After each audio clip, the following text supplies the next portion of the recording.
Gênesis 29. O que que nós vamos ver aqui, né? Jacó chegando lá à casa do seu tio Labão, encontrando com Raquel. E essa viagem, lembra que ele saiu da casa dele, dos pais dele, fez uma viagem longa, perigosa, arriscada, e ele está chegando agora. E ele chegou à terra dos filhos do Oriente, a Mesopotâmia. E chegando lá, certo dia ele observou ao redor e avistou um poço no campo e 3 rebanhos de ovelhas deitados por perto ali do poço. E esse poço ele estava tampado, tapado com uma pedra bem grande. E ali se costumava dar água para os rebanhos, né? E quando todos os pastores se reuniam, então esperava todos os pastores se reunirem. Aí sim que retirava a pedra da boca do poço e dava água às ovelhas. E em seguida eles recolocavam a pedra em seu lugar na boca do poço. Provavelmente, por que que eles faziam isso? Porque para evitar que sujasse a água do poço, para evitar que entulhasse, dessem mais trabalho se alguém fosse entulhar o poço, e também esperava todos os pastores chegarem para se reunirem e darem água para as ovelhas, para que um não deixasse o outro rebanho sem água. Porque muitas vezes podia ser que naquele dia não tivesse tanta água assim. Então, para que a água também fosse justa para cada rebanho. Isso me fez lembrar quando eu era pequena, nós tínhamos água de poço, né? E nós morávamos num quintal e tinha 2 casas. E tinha uma senhora de uma casa que ela levantava antes do sol raiar. E ela puxava muita água do poço e enchia os barris e lavava a roupa, lavava o quintal. E quando nós íamos pegar água, a água estava barrenta. Minha mãe ficava muito magoada. Mesmo assim, a gente pegava água barrenta e ia esperando ela descansar para o barro ficar embaixo, né? Então, quando eu li essa passagem, eu lembrei disso, né? Então, todos iam chegar na mesma hora, tirar a tampa, talvez porque também a tampa fosse muito pesada só para um pastor tirar, e também dar água de uma forma justa que todos recebessem, né? Você vê, eles tinham as normas deles dentro da cultura deles, né? E Jacó, o que que ele fez? Ele perguntou aos pastores assim: Meus irmãos, de onde sois vós? E eles responderam: Nós somos de Harã. Provavelmente ele não sabia nem muito bem aonde ele estava ainda, né? Naquela época não tinha placa, né? Não tinha mapa, nem GPS. E prosseguindo, indagando: Conheceis a Labão, filho de Naor? E eles replicaram: Sim, nós o conhecemos. Então Jacó quis saber mais. Ele vai bem? Ao responder sim, ele vai bem. E eis aí, olha, está chegando a filha dele, Raquel, que vem com o rebanho. Raquel, ela era pastora dos rebanhos. E o nome Raquel é interessante, que quer dizer ovelha, né? Então, e é um serviço assim para a mulher até que pesado. Exigia bastante cuidado, bastante atenção, e era um serviço que tinha que proteger as ovelhas, dar água para as ovelhas, tinha que ter força, resistência, né? E Jacó ponderou, mas Jacó pensou consigo, mas ainda é pleno dia e muito cedo para se recolher os rebanhos. Por que não dais de beber aos animais e não retorneis a passagem? Por que Jacó também falou isso? Porque, lembra, ele era um homem pacato, ficava em casa, provavelmente ele ficava mais com os rebanhos. Então ele entendia um pouco dessa parte de pastagem. E ao que lhe explicaram, não podemos fazê-lo antes que todos se reúnam, os rebanhos, ovelhas e cabras, e a gente possa retirar a tampa e dar água para os animais. Então aqui ele está explicando por que que eles tinham que esperar todo mundo chegar e por que tinha que ser nessa hora do dia, né? Conversava ainda com eles quando quem apareceu? Raquel, com o rebanho do seu pai, pois era pastora. Logo que Jacó viu Raquel, a filha do seu tio Labão e o rebanho de seu tio, o que que ele fez? Ele se aproximou, retirou a pedra da boca do poço e deu de beber ao rebanho do seu tio. Foi bem prestativo, né? E Jacó deu um beijo em Raquel. Esse é tipo um ósculo de comprimento, tá? E em seguida, muito emocionado, começou a chorar. Muito emocionado, chorou de voz alta, não teve vergonha de chorar, porque vocês já imaginaram quando vocês estão passando, quando eu estou passando, quando nós estamos passando por uma dificuldade muito grande e a gente consegue chegar no final? Aqui, ele estava nessa viagem, era uma viagem indeterminada, e aí ele conseguiu chegar aqui no local vivo, encontrou a família. Então ali, tudo aquilo que vinha segurando dentro dele de temor, aqui veio para fora. Eu lembro também quando foi minha última sessão de quimioterapia nos anos passados. Nossa, eu chorei muito emocionada, porque fala, puxa, chegou no final, chegou no final. E eu tô viva, eu tô aqui. Então, essas coisas a gente põe essa emoção para fora, né?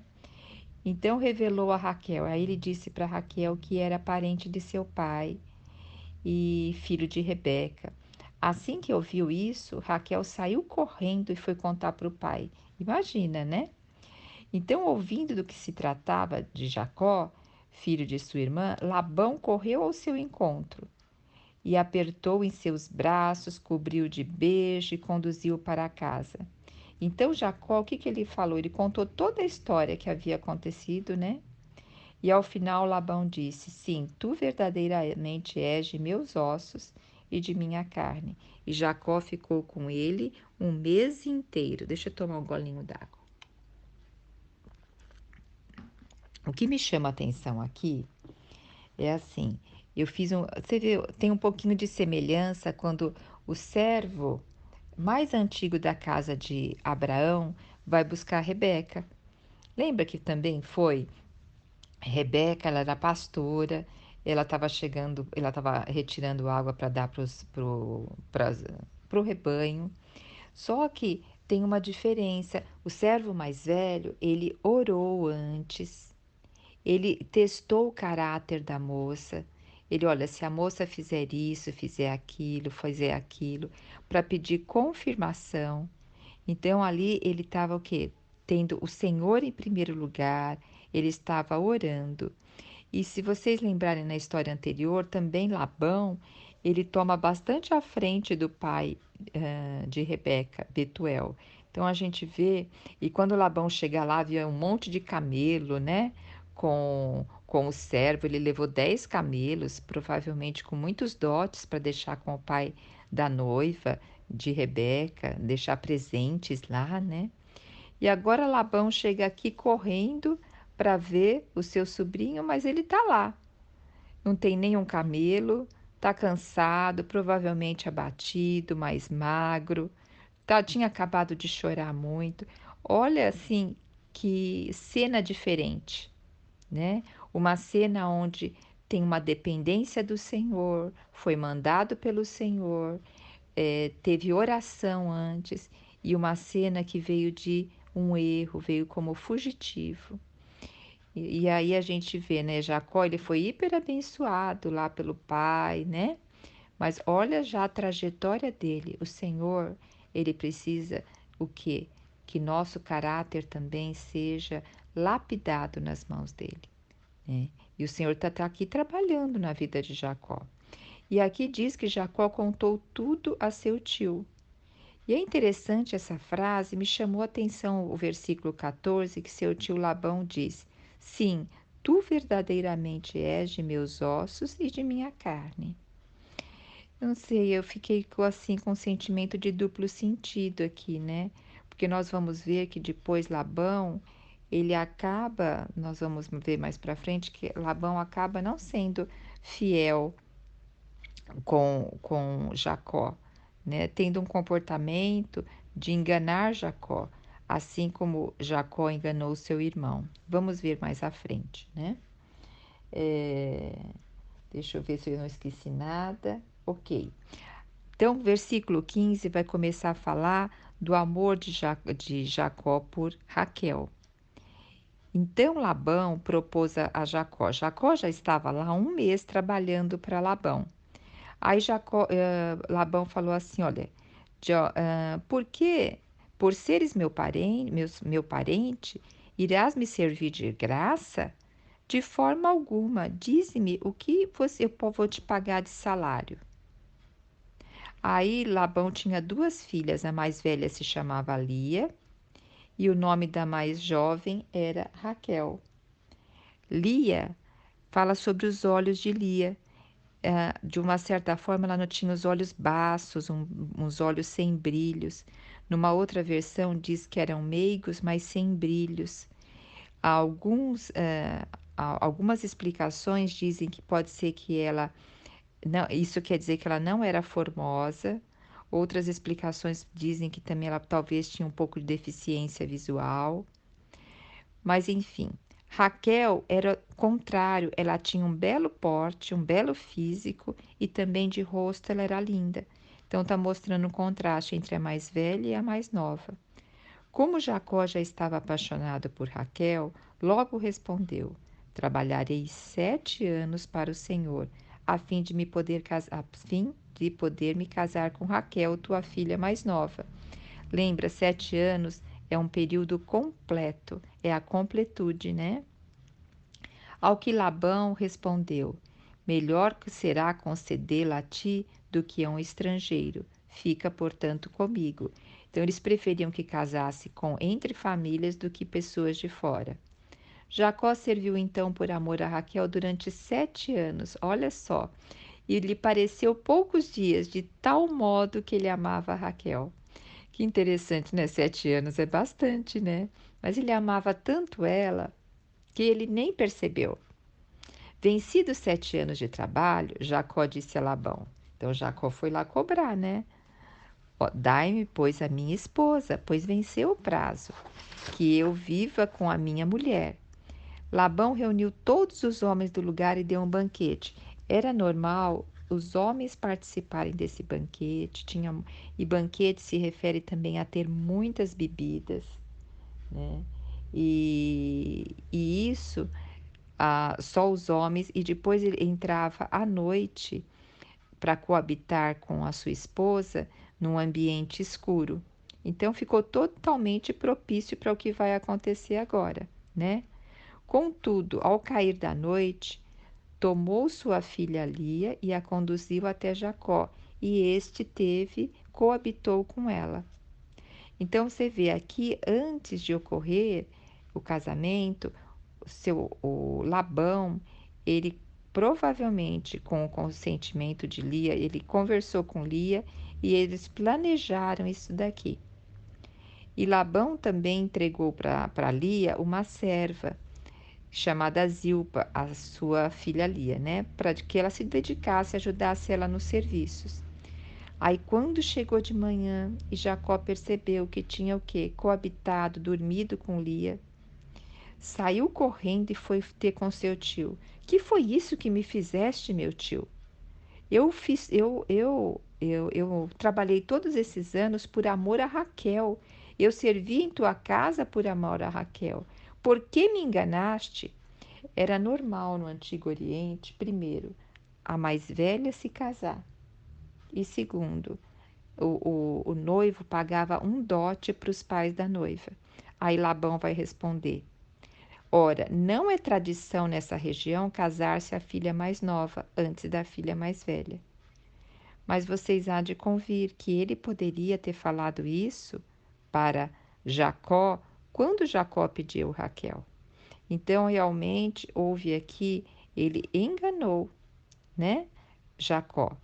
Todavia, aí Labão responde: Todavia, terminando esta semana de núpcias, os 7 dias, eu te darei também minha outra filha mais nova como prêmio por todo o trabalho que farás em minha casa durante outros 7 anos. Quer dizer, ele trabalhou mais 7 anos agora por Raquel, só que em vez de ele receber Raquel no final desses 7 anos, ele recebeu após uma semana, após terminar o casamento a noite, a semana de núpcias com Lia.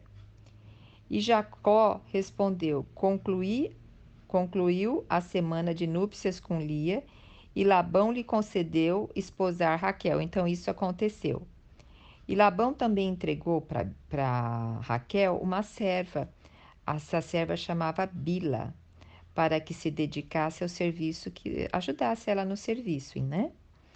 Então Jacó se uniu conjugalmente a Raquel e amou-a de todo o coração, muito mais do que a Lia. Ele serviu na casa de seu tio ainda outros 7 anos. E olha aqui que nós vamos ver aqui agora, né? E a palavra também diz que ele amou Raquel e ele desprezou Lia. Esse desprezou Lia é uma palavra muito forte que vem até do literal odiou Lia.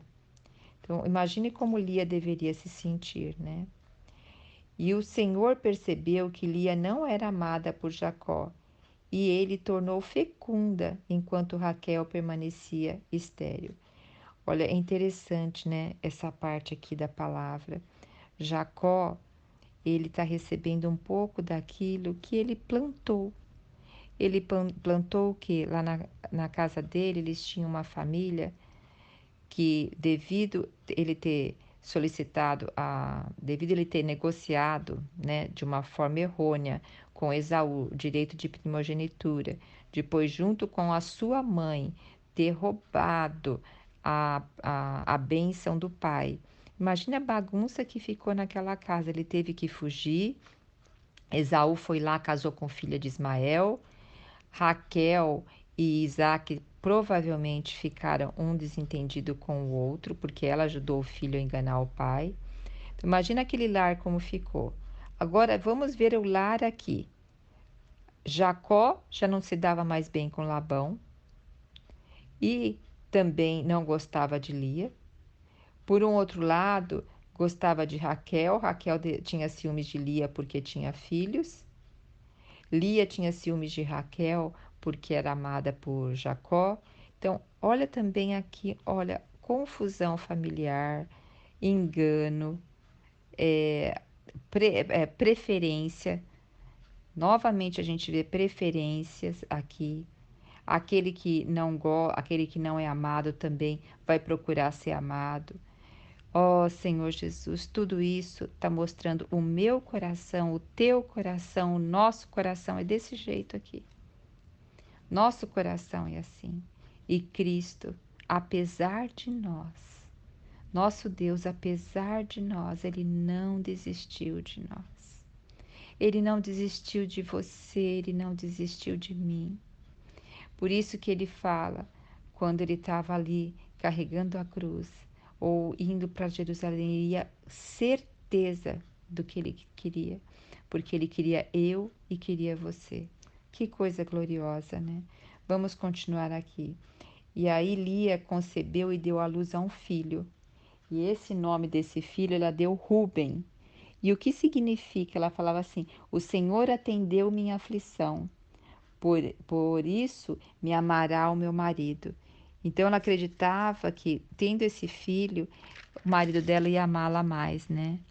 E Lia engravidou novamente, e assim que deu à luz a outro filho, exultou. Porque o Senhor observou que sou desprezada, deu-me mais um filho, pelo que chamou de Simeão.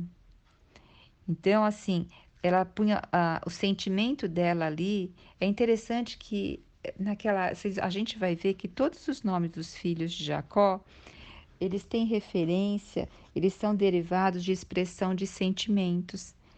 É interessante que eles expunham os sentimentos para fora, eles sabiam assim falar o que estavam sentindo. Hoje a gente é um pouquinho mais, entre aspas, assim, vou falar entre aspas, analfabeto em relação às nossas emoções, né? E aqui no versículo 34 diz assim que outra vez deu à luz e ela disse agora finalmente meu marido me dará toda atenção porquanto já lhe dei 3 filhos. Por esse motivo deu o nome de Levi. E Levi, lá no original grego, quer dizer ungido. E nós vamos ver, mas daqui a pouquinho eu falo. E Lia ficou grávida ainda mais uma vez e teve outro filho. E a este nome deu o nome de Judá. E olha que interessante o que ela fala. Desta vez louvarei a Deus. Quer dizer, Desta vez, eu não vou ficar lá fazendo isso para o meu marido me amar, porque esse é meu quarto filho. Eu tive o primeiro filho, não adiantou, eu continuei desprezada. Eu tive o segundo, eu continuei desprezada. Eu tive o terceiro, eu continuei desprezada. Agora eu vou fazer o quê? Eu vou louvar o Senhor. E Judá significa seja louvado o Senhor. Interessante que Levi, ele depois ele é responsável pela genealogia sacerdotal de Arão, que nós vamos ver mais para frente. Então, porque os 12 filhos de Jacó vão se formar as 12 tribos de Israel. E a tribo de Levi, ela foi a responsável, ela vai ser escolhida pela, ela vai ser responsável pela parte sacerdotal, do serviço sacerdotal. E Judá, Judá que significa seja louvado o Senhor, eles vão ser os ancestrais de Davi e da sua descendência real até Cristo.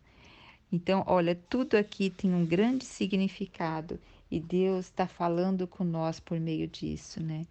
E o Senhor está mostrando o que vai no nosso coração.